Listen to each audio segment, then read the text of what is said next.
Parce que la vie sans musique serait une erreur. Du 78 tours au streaming. Ce n'est que de la musique. Ce n'est que de la musique. Ce n'est que de la musique. Ce n'est que de la musique. Le podcast qui ne manque pas d'air. That's it.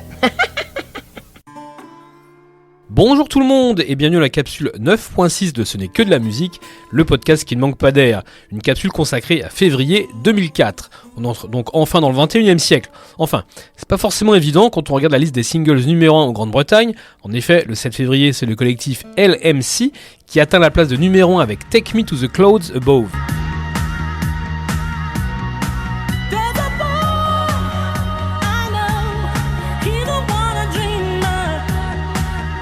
Un single basé sur un sample de With or Without You de U2, sorti en 1987, et en pompant les 4 premiers vers de How Will I Know, un single de Whitney Houston sorti en 85. Pendant 2 semaines, LMC est donc numéro 1 en Grande-Bretagne, puis c'est détrôné par ça.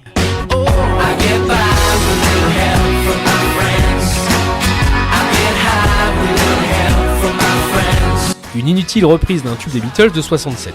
Pas très moderne tout ça. Et en plus, moi je viens vous parler de l'archiduc François-Ferdinand d'Autriche, abattu le 28 juin 1914 à Sarajevo. Ah non, pardon, mes fiches ont été mélangées avec celles du podcast Histoire qu'on enregistre dans le studio d'à côté. Moi je viens vous parler de Franz Ferdinand.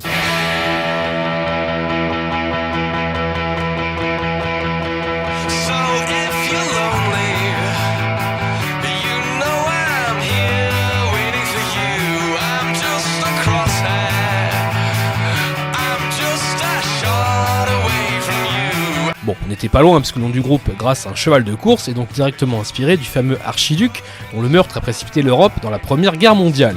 Cet événement ayant impliqué un changement brutal, Alex Kapranos et ses potes souhaitaient que l'arrivée de leur groupe en fasse autant. Et vu l'état de la musique à ce moment-là, on peut les comprendre. Vous avez des doutes ? Voici le numéro 1 du top 50 en France pendant tout février et une grosse partie de mars 2004. Je tourne en rond, tu sais que quelquefois je me sens seul et perdu.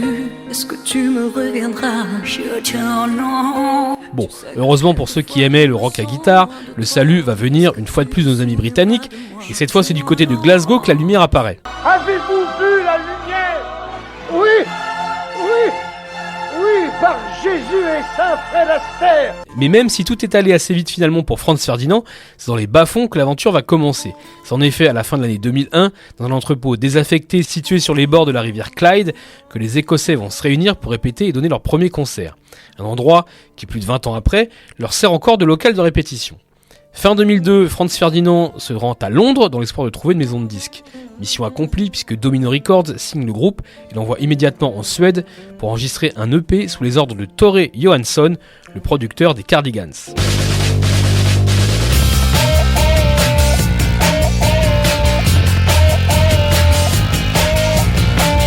L'EP s'appelle Darts of Pleasure et fait un tabac dans la rédaction du NME, ce qui est toujours un bon plan quand on est un jeune groupe qui veut se faire connaître. Le 10 janvier 2004, Franz Ferdinand est pour la première fois en couverture du NME avec l'accroche suivante. Ce groupe va changer votre vie. Rien que ça. 2 jours plus tard sort Take Me Out, le titre qui va confirmer les pronostics du NME. Avec son intro au rythme rapide suivi par 2 refrains plus lents, les Franz Ferdinand prennent d'assaut les charts britanniques, numéro 1 au classement indie et 3e du top 40 anglais. Franz Ferdinand sort son premier album éponyme le 9 février 2004 et le succès est immédiatement au rendez-vous puisque presque 4 millions d'exemplaires seront vendus et vient le Mercury Prize récompensant le meilleur album britannique de l'année. The winner of the 2004 Nationwide Mercury Prize is Franz Ferdinand. Devant une certaine Amy Winehouse et son album Frank, s'il vous plaît. La consécration est totale, le groupe part en tournée à travers toute l'Europe et également aux États-Unis où Take Me Out commence à être massivement diffusé sur les radios rock alternatives et le clip régulièrement à l'antenne sur MTV. En 2005, Franz Ferdinand est invité à se produire lors de la cérémonie des Grammy Awards et sont nominés par 2 fois, dans la catégorie meilleure performance rock par un duo groupe pour Take Me Out et dans la catégorie meilleur album alternatif pour Franz Ferdinand. Le groupe repart bredouille mais se met au travail pour un 2e album qui aurait pu s'appeler aussi Franz Ferdinand, mais heureusement, le groupe abandonne l'idée un peu saugrenue d'appeler tous ses albums par le même nom. Pour conclure cette capsule, on va donc écouter Michael, le 4e single issu de Franz Ferdinand, un album publié le 9 février 2004. Cette chanson a la particularité de contenir un message caché en son sein. Si vous écoutez le disque à l'envers, vous pourrez entendre à un moment donné « She's worried about you, call your mother », soit « Elle s'inquiète pour toi, appelle ta mère ».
Et voilà, la capsule 9.6 dédiée à février 2004 est désormais terminée. J'attends vos messages, vos réactions par mail à ce n'est que de la musique @gmail.com, ce n'est que de la musique tout attaché sans apostrophe, ou via les profils Instagram et Facebook de Ce n'est que de la musique, le podcast qui ne manque pas d'air. On se retrouve dans quelques jours pour continuer à parler du 21e siècle. Et cette fois, on va s'attarder à février 2014.